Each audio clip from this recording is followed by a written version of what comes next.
Evening ஒரு 7 o'clock மேலே இந்த வேலையை பண்ணிகிட்ருக்கேன். என்ன பண்ணுறேன் அப்படின்னா, கம்பு தோசைக்கு மாவு அரைக்கலாம்னு சொல்லிவிட்டு 1 கப்பு இட்லி அரிசி, 1 கப்பு கம்பு, அதுக்கப்புறமா ஒரு 3/4 கப்பு போல் முழு உளுந்து, அப்புறம் கொஞ்சமாக வெந்தயம், அது கூடவே என்னோடய கை அளவுக்கு நான் கொஞ்சம் பச்சரிசி சேர்த்துக்கிட்டேன்.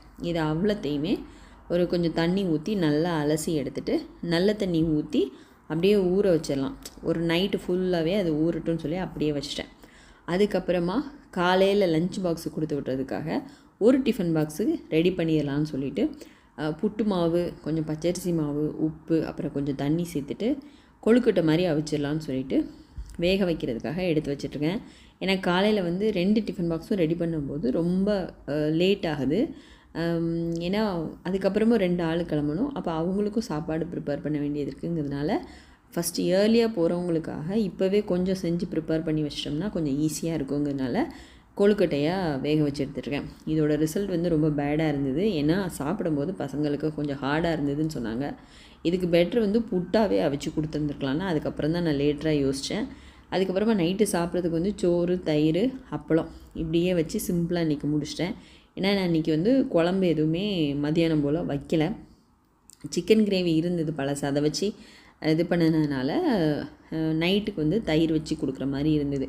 இந்த கொழுக்கட்டை வெந்து முடிச்சிருச்சு நாங்கள் சாப்பிட்ட டைமுக்குள்ளே. அப்புறம் வாட்டர் பாட்டிலை எடுத்து வையின்னு சொல்லி பையன்கிட்ட சொல்லிவிட்டு அப்படியே இருக்கும்போதே வீட்டுக்காரர் டெம்டேஷன்லேருந்து பீஸா ஆஃபர் போட்டிருக்காங்கன்னு சொல்லிட்டு வாங்கிட்டு வந்திருந்தாங்க. அதாவது இதில் என்னெல்லாம் இருக்கும் அப்படின்னா, ஜிஞ்சர் கார்லிக் ப்ரெட்டு, அப்புறம் பெப்சி, ஃப்ரெஞ்சு ஃப்ரைஸு, அப்புறம் பீஸா.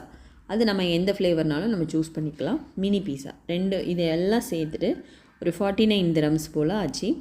இது எல்லாமே இருந்தது. இந்த பீஸாவில் மிச்சம் இருந்ததை வச்சு மறுநாள் காலையில் இன்னொரு டிஃபன் பாக்ஸுக்கு பேக் பண்ணி கொடுத்து விட்டுட்டேன்.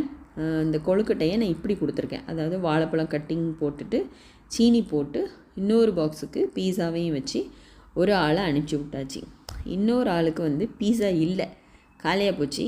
அதனால் அவங்களுக்கு நான் சப்பாத்தி, சிக்கன் கிரேவி இருந்தது, அதை சூடு பண்ணி கொடுத்து விட்டுட்டேன்.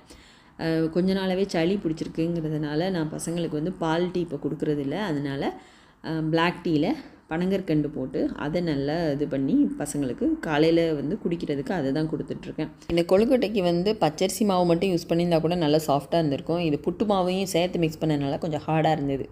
நெக்ஸ்ட் டைம் சரி பண்ணிடலாம்.